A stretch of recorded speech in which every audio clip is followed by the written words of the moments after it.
Well, good afternoon, Valiants. I'm joined by Port Vale captain Tom Pope after a really good point picked up here at Colchester United. And Popey, on the face of it, when we're heading into this type of game, you'd take a point all day long here, wouldn't you? And it's a great way to start the season. Yeah, I think the fixture before the kick-off, I think most people, certainly after last year, the way we played here, weren't too optimistic of us getting much. I'm sure obviously the Vale fans are probably optimistic we could have, but I think on the whole people had looked at that fixture and thought it's a bank our own win. But we started brilliant, and it was just a shame we couldn't carry that on. But obviously the heat and the way we did get after them for 20-25 minutes, you know, sometimes you have to ride your luck a little bit as well. And I think second half defensively we were superb and deserved a point. Showed both sides of the game that Port Vale can play there, didn't we? We attacked and defended really well, and as you said there, a great start and getting yourself on the score sheet after just 4 minutes.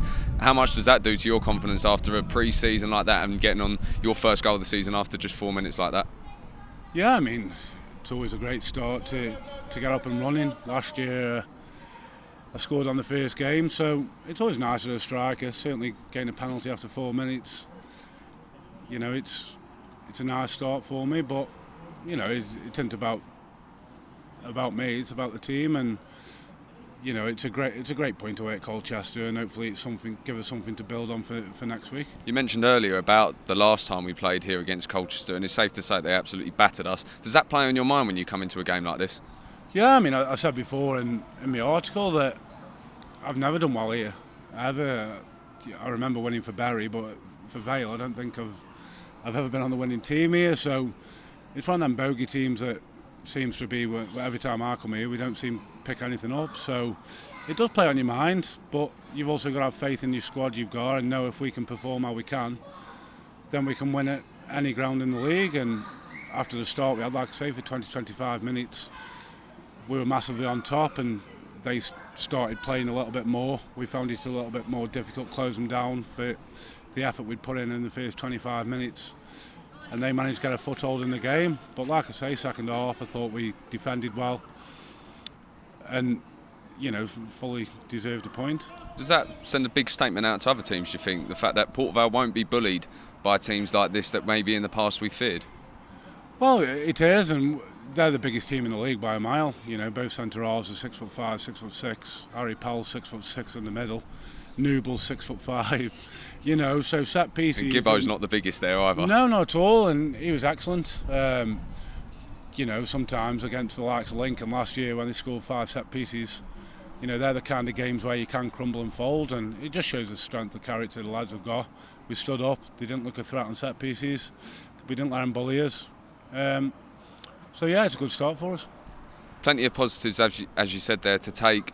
Are the pre-season fitness levels showing in a game like this? The fact that with the pace they've got, that Port Vale were able to keep up with, especially their wingers throughout that game? Yeah, I mean, it's been a tough pre-season.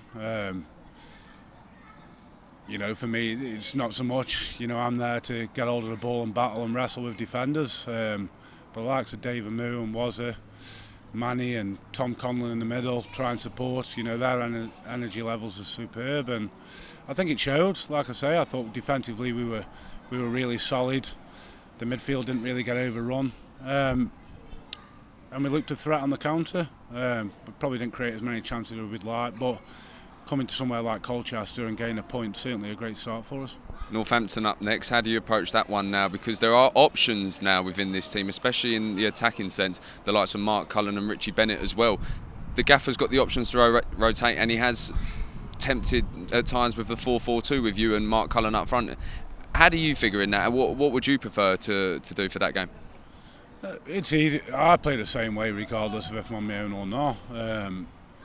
You know, the lads try to get the ball into me, and I've tried to hold it up and then get in the box and try and get on the end of things. So it don't really change my game. But like you say, we've got options now, and I said before, injuries were vital for us last year. We started the season, I did my back here, Monty done his hammy, Manny had done his calf. It's not a great ground, is it for you? No, and straight away you've got 2 key players from pre-season, Manny and Monty, who you think are going to be real threats for us.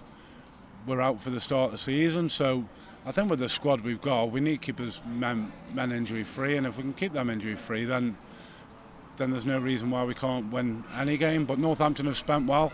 I think everybody said the first 5 or 6 games are really tough for us. Salford after that, who've just come up, who've spent money. So if we can carry on and where we left off here after a point here and build on it, then it could be a great start for us. Top man, cheers.